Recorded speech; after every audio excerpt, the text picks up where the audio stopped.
Welcome to Daily 5 for Monday, July 31st, 2023.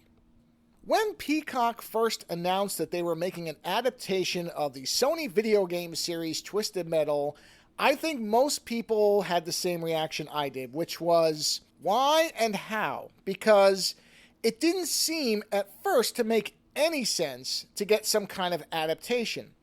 And I think as time went on and I saw what the idea behind it was and I thought more about it, it actually started to make a lot more sense to me, because the problem with a lot of video game adaptations is that people often get upset over the things that don't translate well from the story and the lore that they enjoyed as a game into an actual series, like Silent Hill or Resident Evil, where those are massively, in some ways, big variances on the games that inspired them, or they're not adherent enough, like the things that they do try to copy, they don't do right.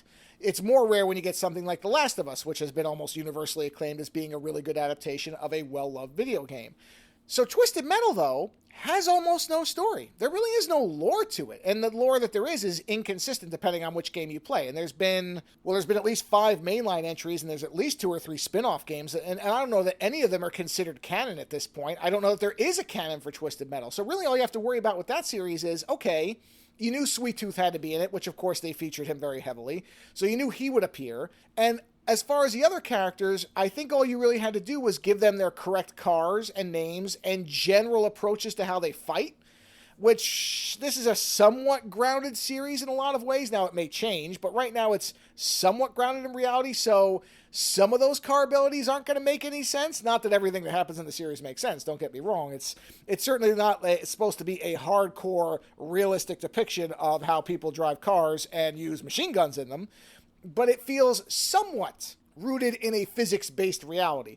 That may change, though. I've already gotten the sense, and I'll get more into this on Friday because I just don't have enough time to cover it all here, but I have a sense that the show is going to veer more into the realm of non-reality. There's just little bits of it, especially towards the end, where I think, okay, they're sowing the seeds that this started off seeming somewhat plausible in a real world, and they're going to get away from that, which I think is a good idea, because otherwise it is just Mad Max with guns. That's really all it would be if they don't start to embellish it in places. But I have to be honest, I had a lot of fun with this series. I mean, I knew that I've never seen Stephanie Beatriz and everything, but I've read good things about her work. Anthony Mackie, of course, I'm familiar with because he's been in enough stuff at this point.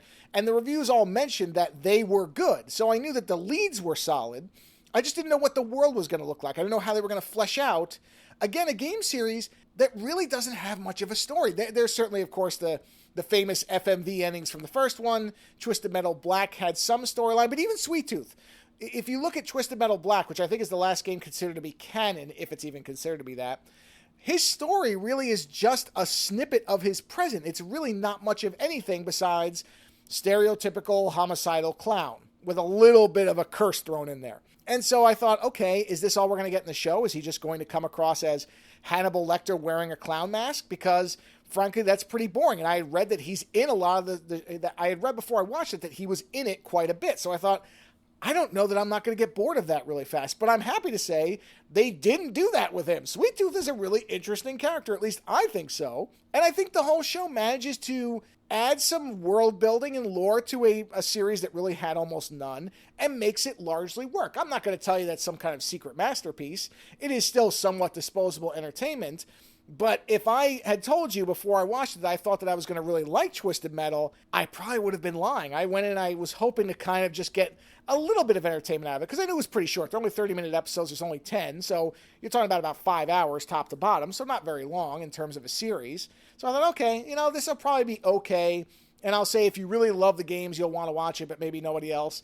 But at this point, I would recommend it to almost anybody who just wants a fun series. You're not going to come out of it with some kind of great emotional response. There aren't serious, dramatic themes. It's not over the top. There are limits to the budget. You can see that the cars are CG sometimes. But it's also just a genuinely fun series that seems to be having fun with what is an absurd premise.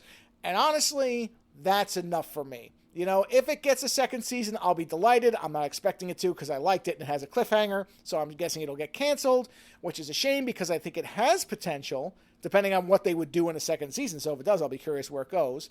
But overall, if you've been on the fence, Twisted Metal is a fun series. It's not necessarily one that will last forever with you, but it's a good time. Later.